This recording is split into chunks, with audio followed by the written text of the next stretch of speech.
My stepdaughter said I'm not her real mom, so when college came, I let her real mother pay. And taught her a lesson about gratitude. My name's Lauren. I'm 46, and I own a bakery in Philadelphia. It's my pride and joy, something I built up from scratch with a lot of sweat and long nights. It's small but successful, and I've always worked hard to make it a welcoming spot for the neighborhood. About 7 years ago, I met Greg. He was this contractor I hired to renovate the bakery when I was trying to expand. Right from the start, he had this way of making you feel like you could trust him. He wasn't bad looking either, tall, dark hair, nice smile. He'd always take the time to chat with me when he was on a break, telling me about his life. He had this way of making it sound like he'd been through a lot but was working hard to overcome it, you know? He talked about his daughter Chloe, who was 11 at the time. He said she was his whole world and that he'd been raising her on his own after his ex-wife, lost custody. According to him, was irresponsible and caused a lot of chaos in their lives, so Greg had stepped up as the solid parent. He made it sound like he was some kind of superhero dad, and honestly, I ate it up. I thought, wow, what a good guy taking care of his kid like that. Within a year, we were talking about marriage. Greg had this way of making everything sound like we were building a life together. He'd say things like, Chloe and I would love to have a real family again, and I guess I let myself believe that I could give them that. It wasn't just about Greg, it was Chloe too. She was shy at first but sweet in her own way. I wanted to give her a stable, happy home, something I didn't really have growing up. So we got married. Greg and Chloe moved into my house, which was bigger and closer to better schools for her. At first, it was great. We did family dinners, game nights, and weekend outings. Chloe seemed to be warming up to me, and Greg, well, he seemed perfect. He'd help around the house, tell me how much he appreciated me, and remind me that we were building a future together. But looking back, the cracks started showing pretty early on. 4 years after we got married, Greg told me he was leaving his contracting job. He said the management was toxic and that he couldn't stand the way they treated him. I was sympathetic at first. I mean, everyone deserves to work somewhere they feel respected, right? He said he just needed a little time to figure out his next step, and I didn't question it. Chloe, on the other hand, seemed to be adjusting well to her new school and neighborhood. She was making friends, joining clubs, and even started talking about college plans.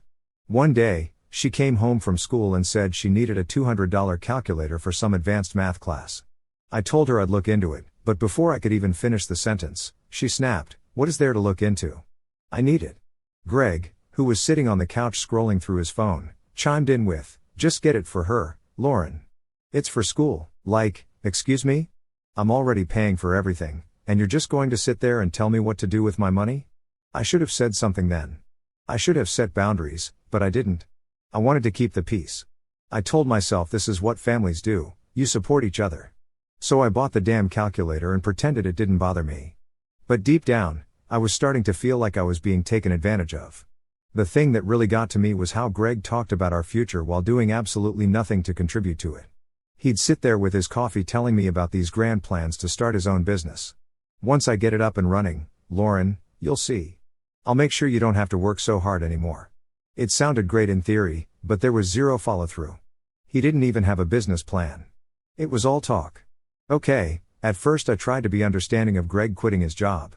Everyone hits rough patches, right? But I wasn't expecting his rough patch to turn into a full-on freeloading lifestyle.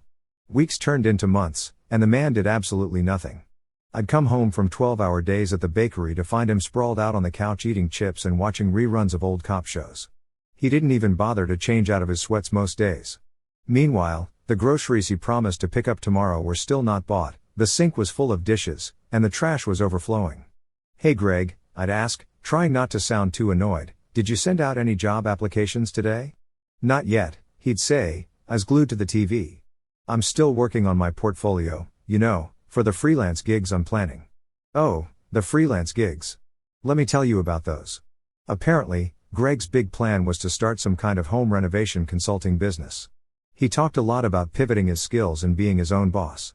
Sounds impressive, right? Except he never actually took any steps toward making it happen. No site, no business cards, no marketing, nothing. One time, I even offered to help him set up an Instagram account to showcase his work. I thought maybe if he had a platform, he could attract clients, but he just shrugged and said, "I'll get to it later. Social media is not my thing." Like, dude, it's 2023. If you're trying to start a business, you need some kind of online presence.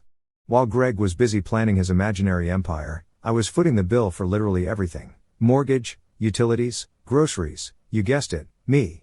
Chloe's school expenses? Oh yeah, also me. And let's not forget Greg's little hobbies.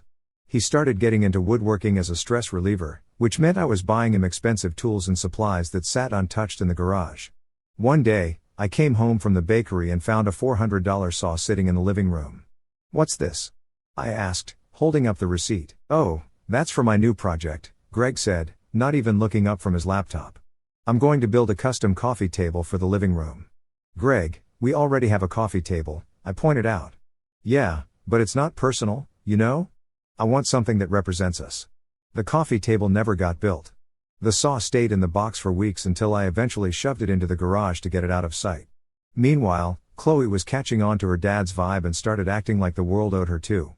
Every time she wanted something, she'd just assume I'd buy it for her. She didn't even bother asking Greg because, let's be real, he was just as broke as she was. "Lauren," she said one evening, sliding her laptop across the table toward me, "I need this jacket for school. It's for the senior trip." The jacket was $250. A jacket for one trip? "Chloe, that's really expensive," I said. "Can't we find something similar that's a little cheaper?" She rolled her eyes so hard I thought they might fall out of her head. "It's mandatory," she said like I was being unreasonable. "Everyone else is getting one." Before I could say anything, Greg chimed in from the couch, "Just get it for her, Lauren. It's not that big of a deal." Like an idiot, I caved. I swiped my card, told myself it wasn't worth the argument, and tried to move on. But it didn't stop there. Oh no. Chloe started treating me like her personal ATM. "Need money for a field trip? Ask Lauren. Want the newest iPhone? Lauren will pay for it." She didn't even say thank you most of the time, it was just expected. One day, I overheard her talking to one of her friends on the phone. "Yeah, my stepmom's loaded," she said laughing. "She doesn't even care how much stuff costs." I just stood there stunned. Is that what she thought? That I didn't care? That I was just some endless source of money? Greg wasn't any better. He started making these little comments that rubbed me the wrong way, like if I ever complained about how busy I was at the bakery, he'd say, "Well, at least you're making good money," or if I brought up the bills, he'd go, "You're doing fine, Lauren. Why stress about it?" Why stress? Because I was paying for 3 people on one income, Greg. That's why. One night after a particularly long day, I decided to sit Greg down for a serious talk. "Listen," I said, "I'm happy to help while you're figuring things out, but this can't go on forever. You need to start contributing, Greg. We're supposed to be a team." He looked at me like I just told him to walk to Mars. "I am contributing," he said. "I help around the house, don't I? I take care of Chloe." "Greg," I said, trying to keep my cool, "helping around the house isn't the same as paying bills, and Chloe's almost 18. She doesn't need a babysitter." He sighed like he was the one being inconvenienced. "Lauren, I just need more time. You've got the bakery. It's not like we're struggling." That was the moment I realized Greg didn't see me as a partner, he saw me as a provider, someone who would keep everything running while he coasted through life. I decided to give him one last chance. "Okay," I said, "but you need to have a concrete plan by the end of the month. No more excuses." He nodded, but I could tell he wasn't taking me seriously. And surprise, the end of the month came and went with no plan, no job, and no change. I started feeling trapped, like I was carrying the weight of the entire household on my back while Greg and Chloe just sat there taking advantage of me. I loved my bakery, but it felt like all the joy was being sucked out of my life because I was working so hard to support 2 people who didn't appreciate me. When I look back, I should have put my foot down sooner, but at the time, I kept telling myself it was just a phase, that Greg would snap out of it, that Chloe would grow up and start acting responsibly. I wanted so badly for us to be a happy family that I ignored all the signs that it wasn't working, but things were about to get a whole lot worse. By the time Chloe's 18th birthday rolled around, I was so desperate to keep the peace in our house that I didn't even realize how much I was bending over backward for people who didn't give a damn about me. Chloe had been dropping hints for months about how her birthday needed to be epic because it was the big one, you know, turning 18 and all. She wanted it to be the kind of party her friends would talk about for weeks. "Lauren, can we have the party at the bakery?" she asked one evening while scrolling on her phone. "It's like super cool, and my friends are always saying how classy it looks." "Classy, sure, but classy doesn't come cheap." I hesitated for a moment, knowing full well this would cost me more than I was comfortable spending. Before I could even answer, Greg chimed in, "Come on, Lauren. It's her big day. Let's make it special." This man, who still hadn't lifted a finger to contribute financially, was pushing me to throw an extravagant party. But like a sucker, I agreed. I told myself it was for Chloe, not Greg, and that maybe this would help us bond more. Big mistake. I went all out for the party. I closed the bakery for the evening, hired a local band to play live music, and ordered these gorgeous custom cupcakes with edible gold accents. I even let Chloe pick out the decorations, which included some ridiculous balloon arch that cost nearly $500. But hey, I wanted her to feel special. In the days leading up to the party, Chloe was buzzing with excitement. She kept talking about how her friends were going to love it and how it was going to be the best night ever. I asked her for a guest list so I could plan accordingly, but she kept brushing me off. "Don't worry about it, Lauren," she'd say.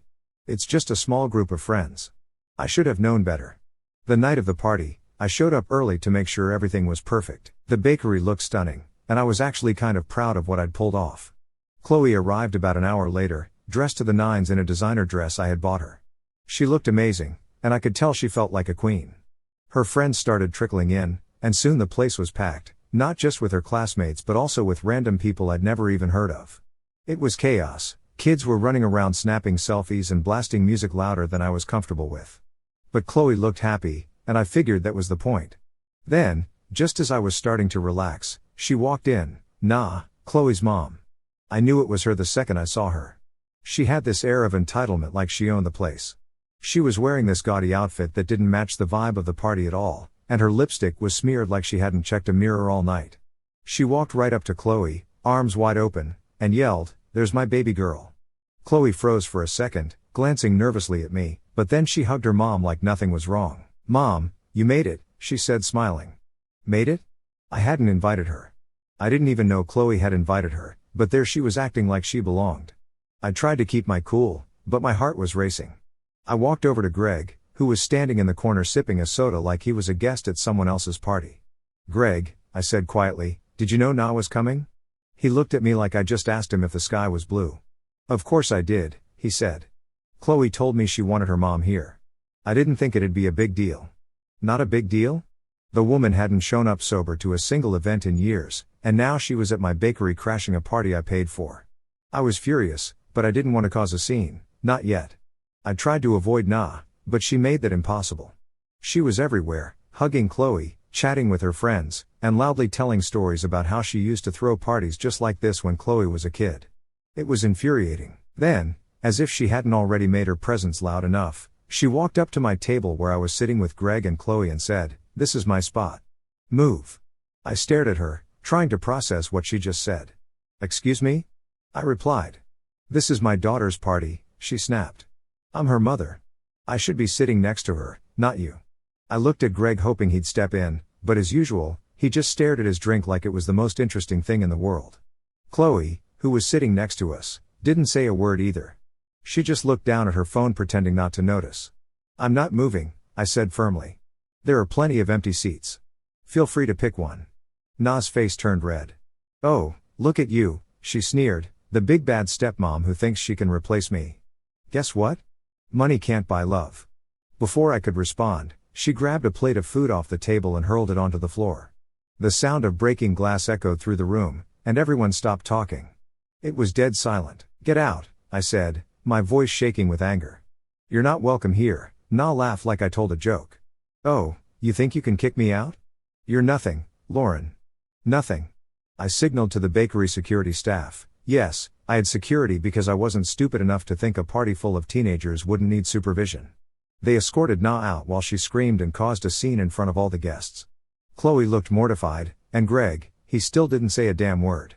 After Na was gone, the party felt tense. Chloe tried to play it off, but you could tell her friends were uncomfortable. The whispers started. "Did you see her mom? I can't believe that just happened." People left early, and Chloe barely spoke to me for the rest of the night. When we got home, I tried to talk to her. "Chloe, I'm sorry about what happened tonight," but she cut me off. "This wouldn't have happened if you just let her sit with us. You made it worse." I couldn't believe what I was hearing. After everything I'd done to make her birthday special, she was blaming me for her mom's behavior. I looked at Greg hoping for backup, but he just muttered, "Let's talk about this tomorrow." After the disaster that was Chloe's birthday, you'd think Greg might have stepped up and at least tried to show some appreciation or support. Nope. Instead, he doubled down on being the most entitled, lazy, and delusional person I've ever met. By this point, I wasn't even angry, I was just exhausted, mentally, emotionally, financially exhausted. Things hit a new low when Greg decided he was going to help out by taking over some of the household chores. At first, I thought, finally, he's doing something. But of course, it didn't last. For about a week, he'd occasionally do the dishes or vacuum the living room, but then he started complaining about how draining it was. "This is a lot of work," he said one evening as he tossed a load of laundry onto the couch. "I don't know how you expect me to do all this and focus on my business." I stared at him dumbfounded.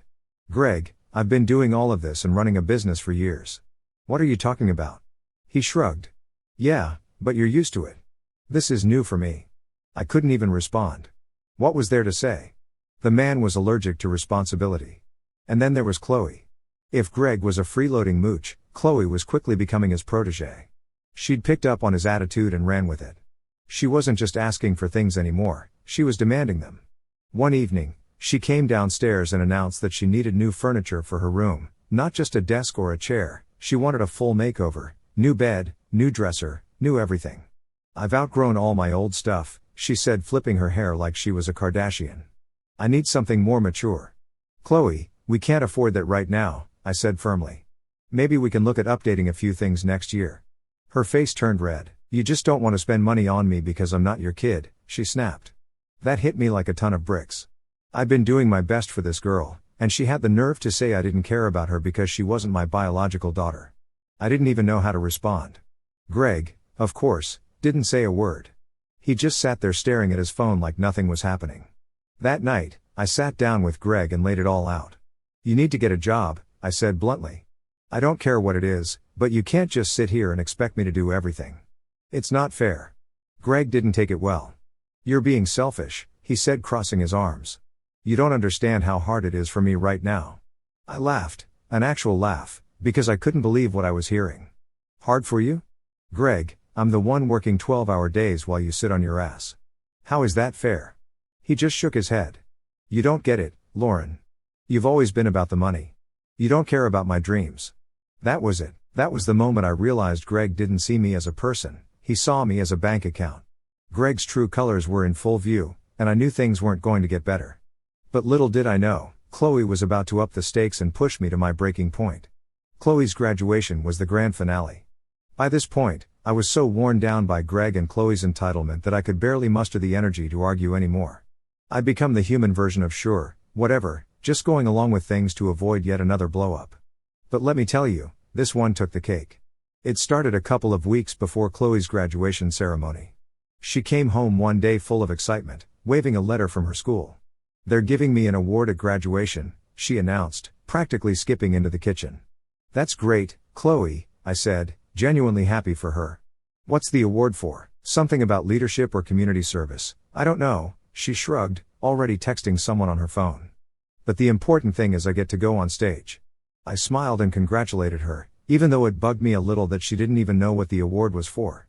Still, I figured this was a proud moment for her, and I wanted to support her. What I didn't realize was how quickly things were about to spiral out of control. The first sign of trouble came when Chloe announced that she wanted to have a big graduation party at the house. "We'll keep it simple," she said, which I now know is Chloe speak for start prepping your wallet. When I asked her how many people she wanted to invite, she casually said, "Oh, like 50, maybe 60. "Chloe, 60 people?" I said, my eyes practically popping out of my head. "Where are we even going to fit that many people?" "We'll do it in the backyard," she replied like it was no big deal. "Just rent some tables and chairs and maybe a tent. It'll be fine." Fine? I was still recovering from the disaster of her birthday party, and now she wanted me to host an even bigger event. I glanced at Greg hoping he'd step in and suggest something more reasonable. Of course he didn't. "She's only graduating once," he said with a shrug. "We should make it special." I gritted my teeth but agreed to the party. As the graduation ceremony got closer, Chloe's demands started piling up.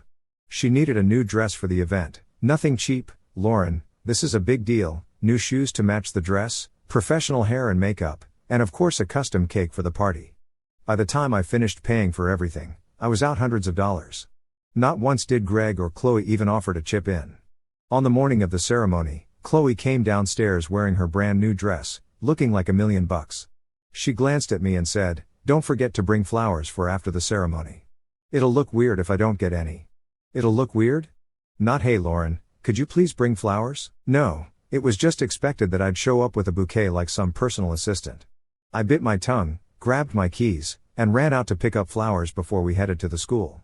By the time we got there, I was already exhausted, but I plastered on a smile and tried to focus on Chloe's big moment. The ceremony itself was fine. Chloe got her award, walked across the stage, and beamed at the applause. For a split second, I thought, okay, maybe this will be worth it. Maybe she'll realize how much I care and start treating me better.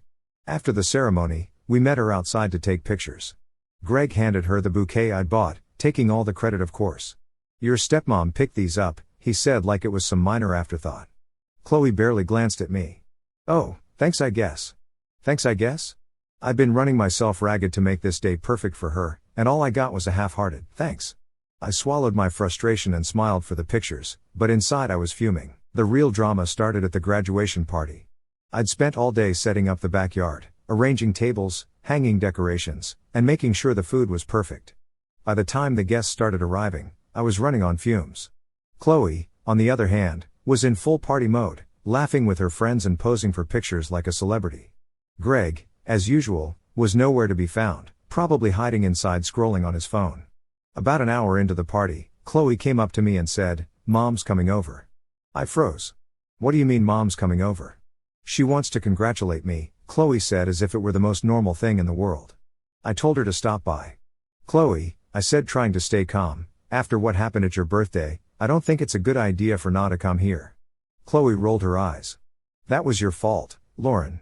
If you hadn't been so rude to her, none of that would have happened." I couldn't believe what I was hearing. "Chloe, she caused a scene, insulted me, and destroyed property. How is that my fault?" "You just don't get it," Chloe snapped. "She's my real mom, and she's part of my life whether you like it or not." I turned to Greg hoping he'd back me up. Instead, he shrugged and said, "Let's not make a big deal out of this. It's her day." I'd spent weeks planning this party, paid for every single thing, and now I was supposed to let his ex-wife waltz in and ruin it? Absolutely not. Na is not coming into this house, I said firmly. End of discussion. That was all Chloe needed to lose it. "You're not my mom," she screamed loud enough for the entire party to hear. "You're nobody. Who do you think you are telling me what to do?" The party went dead silent. I could feel everyone staring at me, waiting to see how I'd react. Greg just stood there staring at the ground like a coward. "I'm the person who paid for this entire party," I said, my voice shaking. "I'm the person who's been supporting you for years while your father sits on his ass. And if you can't respect me in my own home, you can leave." Chloe's face turned red with anger. "Fine, I don't want to be here anyway." She stormed off, dragging a group of her friends with her. The rest of the party fizzled out after that. Guests made awkward excuses and left, leaving me alone in a backyard full of half-eaten food and overturned chairs. Greg finally came outside, but instead of apologizing, he blamed me. "You didn't have to escalate things," he said. "You could have just let her have this one day." I couldn't believe what I was hearing. "Greg, she humiliated me in front of everyone, and you did nothing." Again, he shook his head and walked back inside, leaving me to clean up the mess. A few weeks after Chloe's graduation fiasco, things in the house were tense to say the least. Chloe barely spoke to me, which honestly was a bit of a relief. When she did, it was usually to complain or throw in a passive-aggressive comment about how I ruined her party. Greg wasn't much better. If he wasn't completely ignoring me, he was muttering things under his breath about how I needed to be more understanding. But the real storm hit when Chloe got the letter she'd been waiting for, her acceptance to NYU. She came bursting into the house one afternoon waving the envelope around like she just won the lottery. "Lauren, Dad, I got in," she screamed, practically jumping up and down. "That's great news," I said, genuinely happy for her. I figured after all the drama, maybe this could be a turning point. Maybe she'd start taking responsibility and working toward her future. Silly me. Greg hugged her, grinning like a proud father. "I knew you could do it, kiddo." Chloe turned to me with that all too familiar smirk. "So Lauren, when can we talk about tuition?" The room went quiet. I blinked at her, caught off guard. "Tuition?" I asked. "Chloe, NYU is expensive. Have you looked into scholarships or financial aid?" She rolled her eyes. "I got some aid, but it's not enough. I figured you'd help cover the rest." I mean, you've got the money. I looked at Greg expecting him to step in and explain how college expenses weren't just my responsibility. Instead, he nodded like it was already a done deal. She's right, Lauren. You can afford it. That was the moment I realized they'd been planning this behind my back. Greg had probably been feeding her the idea that I'd just opened my wallet, no questions asked, like I always did. But this? Paying tens of thousands of dollars for a kid who had spent the last year treating me like garbage? No way. Chloe, I said, trying to keep my voice calm, I'm really proud of you for getting into NYU, but I can't just write a blank check for your tuition. Have you considered getting a part-time job or looking into more scholarships? Her face turned red. A job? Are you serious? How am I supposed to focus on school if I'm working all the time? Plenty of students work while they're in college, I replied. It's a good way to build responsibility. Greg cut in before she could respond. Lauren, come on. She's just a kid. You don't want her to struggle, do you? A kid? I shot back. She's 18, and let's be real, Greg, she's old enough to know better than to expect me to cover this without even asking. Chloe crossed her arms and glared at me. You're just trying to punish me because of the graduation party. I stared at her stunned. Punish you? Chloe, this has nothing to do with the party. This is about money and the fact that you and your dad seem to think I'm a bottomless ATM. Greg threw up his hands. Oh, here we go again. Everything's about money with you, Lauren. Life isn't fair, Chloe muttered under her breath. I turned to her, my patience wearing thin. You're right, Chloe. Life isn't fair, but that doesn't mean you get to dump all your responsibilities on me. If you want to go to NYU, you need to figure out how to make it happen. The conversation didn't end there, of course. Chloe stormed off to her room, slamming the door so hard it rattled the windows. Greg sat on the couch sulking like a teenager. For the next few days, the house was a war zone. Chloe wouldn't even look at me, and Greg kept dropping passive-aggressive comments about how I was letting the family down. One night, Greg finally decided to confront me. You're being selfish, Lauren, he said, standing in the kitchen while I washed dishes. This is her future we're talking about. I turned to face him, my hands still wet. Greg, don't you dare call me selfish. I'm just realistic. She's your stepdaughter, he said like that was supposed to mean something. You're supposed to support her. She's only my stepdaughter when it's convenient for you, I shot back. Every other time, I'm just Lauren, the woman who's not her real mom. Well, not anymore. Greg looked at me like I just slapped him. What's that supposed to mean? It means I'm done, I said, wiping my hands on a towel. I'm done being taken for granted. If Chloe wants to go to NYU, she can figure it out with her real mom. The next day, Chloe came downstairs with a new tactic: guilt. She sat at the table looking teary-eyed and said, Lauren, I'm sorry if I hurt your feelings. I didn't mean to make you feel unappreciated. For a split second, I almost believed her, but then she added, I just think it's really unfair that you won't help me. You've always said you wanted to give me a better future. Isn't this part of that? I sighed, sitting down across from her. Chloe, I do want you to have a good future, but I also want you to learn how to take responsibility for yourself. Life isn't about expecting other people to bail you out. She sniffled dramatically, clearly trying to turn on the waterworks. I can't believe you'd do this to me. You're ruining my chances at New York University. No, Chloe, I said firmly. You're ruining them by refusing to take any responsibility. You've spent months treating me like I don't matter, and now you expect me to pay for your tuition? That's not how it works. A few days later, Greg tried one last time to pressure me. Either you pay for Chloe's education, he said, his arms crossed like he was delivering an ultimatum, or I'm filing for divorce. I stared at him, completely unfazed. Okay, I said. File for divorce. He blinked, clearly not expecting that response. You don't mean that. Oh, I mean it, I said, crossing my own arms. In fact, I'll call a lawyer tomorrow. For the first time in months, Greg was speechless. He stormed out of the room, slamming the door behind him while I sat there feeling oddly calm. When Greg and Chloe left, I thought I'd feel a little guilty, but as I watched them pack up their things and walk out the door, the only thing I felt was relief. For the first time in years, my house was quiet, peaceful. Greg didn't make a big scene when he left, which honestly surprised me.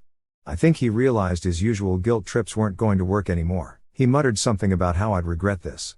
Chloe, on the other hand, made sure I knew exactly how she felt. This is why no one likes you, she snapped as she hauled a suitcase down the stairs. You're selfish and controlling, and you'll end up alone. I didn't even bother responding. What was the point? She'd already made it clear how little she respected me, and I wasn't about to waste my breath trying to change her mind. Instead, I stood in the doorway and watched as they loaded their stuff into Greg's car. The divorce was finalized quickly, thanks to the prenup I'd insisted on. Greg tried to contest it, claiming he deserved a share of the bakery. My lawyer shut that down fast. I heard bits and pieces about them through mutual friends. Apparently, they were living in a tiny apartment across town. Greg was trying to restart his contracting business, but it wasn't going well. He'd burned a lot of bridges in the industry, and word had gotten around about his poor work ethic. Chloe, meanwhile, had deferred her enrollment at NYU because she couldn't afford the tuition. She was working at a mall, complaining to anyone who would listen about how unfair her life was. One day, I got a message from Chloe. It was short and clearly written in a hurry. "I'm sorry for everything. I didn't mean to hurt you. Can we talk?" I stared at the message for a long time, debating whether or not to respond. A part of me wanted to believe she'd finally realized how unfair she'd been, but another part of me knew better. Chloe wasn't reaching out because she cared, she was reaching out because she needed something. Money, most likely. I decided not to respond. I wasn't interested in reopening that door. A few weeks later, Greg tried his luck. He called me one evening while I was at the bakery working on plans for the grand opening of the second location. "Hey Lauren," he said, his voice dripping with fake sincerity. "I just wanted to check in. How are you doing?" I almost laughed. "What do you want, Greg?" I asked, cutting straight to the point. There was a long pause before he finally admitted why he was calling. "I was wondering if you'd be willing to help Chloe out. She's really struggling right now, and I know you care about her deep down." I felt my blood boil. "Greg, let me make this clear, Chloe is not my responsibility. I'm done. If she's struggling, that's on you and her." He tried to argue, but I wasn't having it. "Goodbye, Greg," I said, hanging up before he could say another word.